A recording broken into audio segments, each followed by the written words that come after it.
Hey, and welcome back to NBA Got Game TV. Thanks for tuning in, guys. One of the greatest parts of the 90s NBA basketball was the attitude that some star players had back then. Just that urge to beat not only the other team, but also your rival. There are many classic battles, especially in that decade. Sometimes though, one player simply dominates the other and shows for that particular game who the greater player is. So in this video we will feature some games in series where one superstar simply outclasses the other. And before I forget it, if you like this video, please give us a thumbs up, we really appreciate it, and subscribe to our channel. And without any more blah blah, let's go. Michael Jordan versus Clyde Drexler. In the early 90s, Clyde Drexler was the elite shooting guard of the Western Conference, playing on the really talented Portland Trailblazers team. Many NBA fans and experts believe that Clyde was as good as Michael Jordan. This offended Michael and led him to one of the greatest performances in NBA Finals history. Will make their second straight trip to the NBA Finals where the Portland Trailblazers await. It was a tailor-made final. This is a series everybody has been waiting for with bated breath for 2 years. Portland was going to play against Chicago. The world, the country wants to see Portland versus Chicago. And then it became individual competition. Jordan against Drexler, Clyde against Michael. See, this is what Michael lived for. He wanted this challenge, showing Clyde, not only Clyde, but the world that, hey, I am the greatest, I am the best in the world. This is the inner thought that I had. This is my motivation. And that's not to get Clyde mad at me if he ever sees this video, but when the game and when the ball's thrown up, it's going to be a differential between the two of us. And I'm going to let you choose which is this. Michael sideline, he runs right by him. Stop, fires, come on! Jordan eluding Robinson. Yes! Jordan posting up, goes to the fadeaway, through the fire. I was in a groove, I was in a rhythm that I can't really explain. Blazers get back, Pippen back for Jordan for three. I started hitting threes like they were free throws. There's Pippen, setting up Jordan, wide open, again. The rim seems like a big old huge bucket. Back to Michael, steps and fires a three, another one! That's unbelievable! And I can't miss it. Come Michael, three again!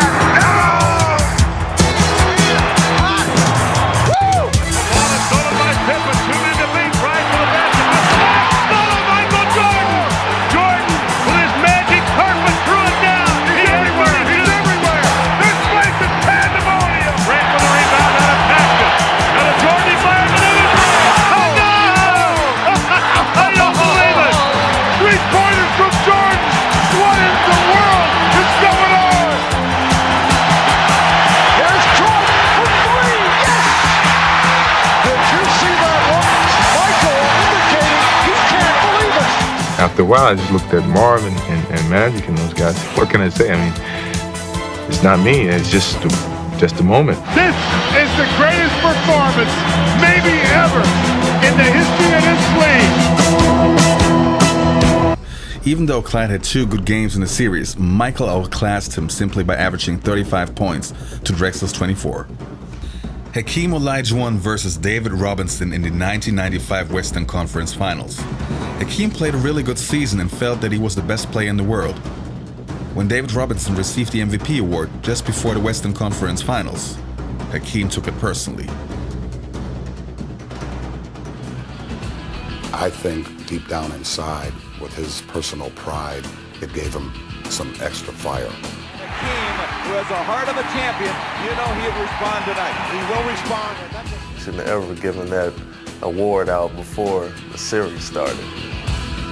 It was a point Hakeem would drive home to David Robinson. Oh, man. He didn't know how to guard Hakeem. If David Robinson is not quick enough to stop you, nobody is. Dream gave him too many fakes, and I think that's just really frustrating. I tell you, Olajuwon has David Robinson just bamboozled. You kind of felt like he could do what he wanted when he wanted. Robinson is saying, what must I do?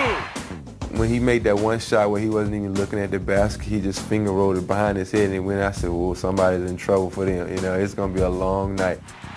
Dominating Robinson and the Spurs, Hakeem helped the Rockets win both games in San Antonio, stunning their favorite opponent. And the Rockets will go home looking to sweep the team with the best record in ball when the playoffs began. I mean, I don't even know how I can say it with a straight face, but I thought most of the time I defended him pretty well. The man just played, I mean, as well as I've seen anybody play in a long time. They'll drop it down to Olajuwon. Spins on Robinson, back one way, back the other. Oh, my goodness gracious. He picked up everybody else's game, and he was just unbelievable. Hakeem, the total repertoire on display tonight. That's the best stretch of ball I've ever seen him play since I've been with the Rockets. Another magnificent all-around performance by Hakeem Olajuwon. He was so consistent, and he was so remarkably good. And it's hard to believe that a player could play that well under that kind of pressure, playing against the MVP of the league. It just made you just kind of look at him in awe. Hakeem Olajuwon has been unbelievable. As Hakeem helped the Rockets wrap up the series in 6 games, he capped one of the greatest individual performances in playoff history. The defending champion Rockets have eliminated San Antonio 4 games to 2. The Houston Rockets are on their way back to the NBA Finals. If I had to sum up Hakeem's performance in the San Antonio series, I'd have to say it's legendary. It's something that people will talk about for many years and is something I'll remember for the rest of my life. Reggie Miller versus John Starks. The Indiana Pacers and the New York Knicks had one of the greatest rivalries in NBA history. One of the big reasons was the relationship between Reggie Miller and John Starks. Of many battles, there's one quarter that simply just stands out.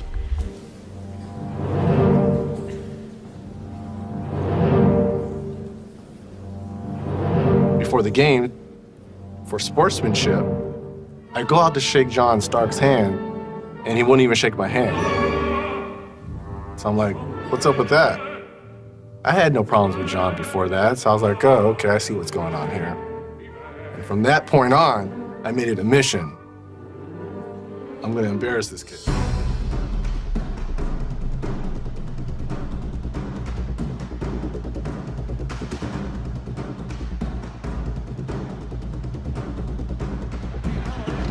Nice move down the roll, and the Knicks now lead 33-24.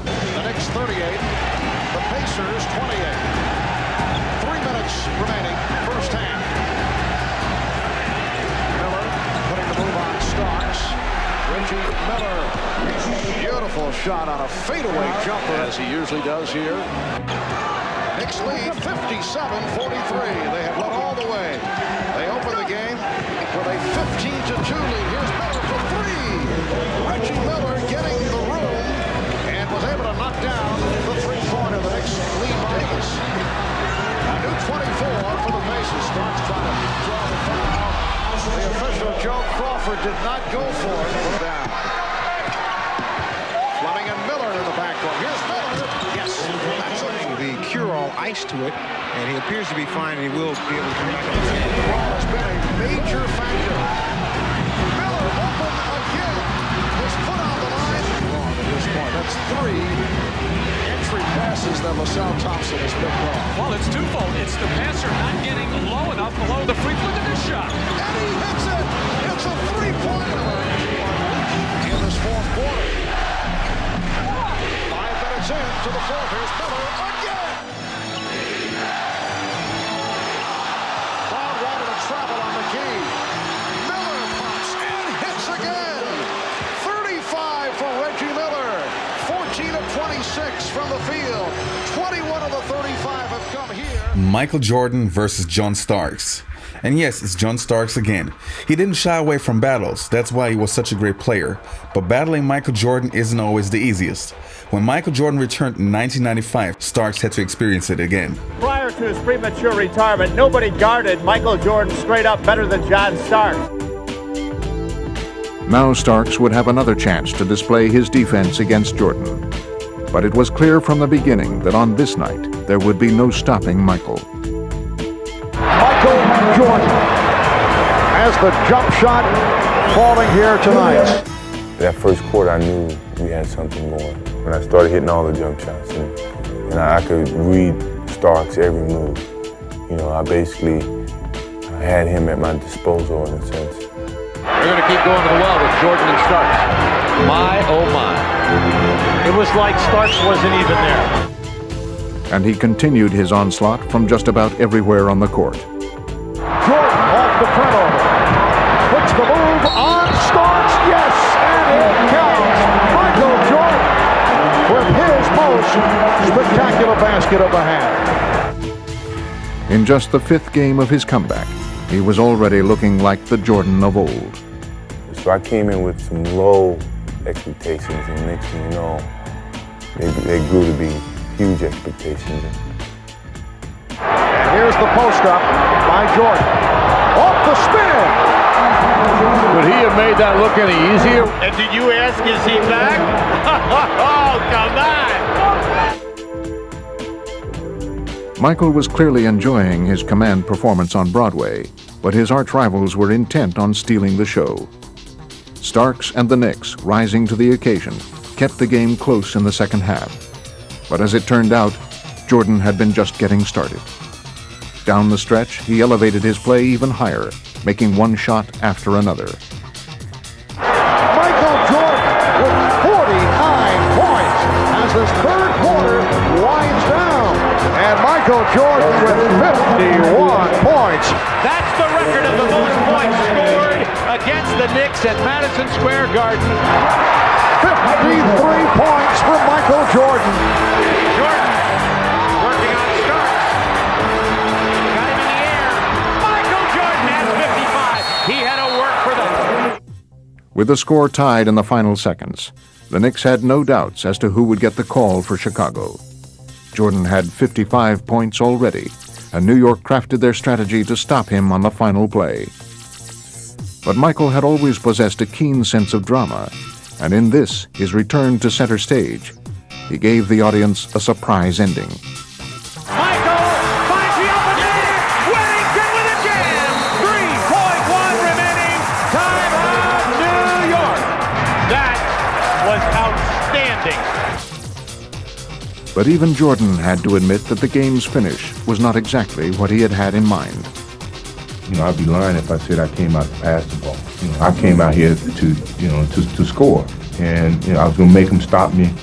There are some players that are simply unique and transcend every aspect of the game, and he's the only one in the history of this game that's had the impact that he's had. He got it started the other night against Atlanta, and he just sort of building up to New York.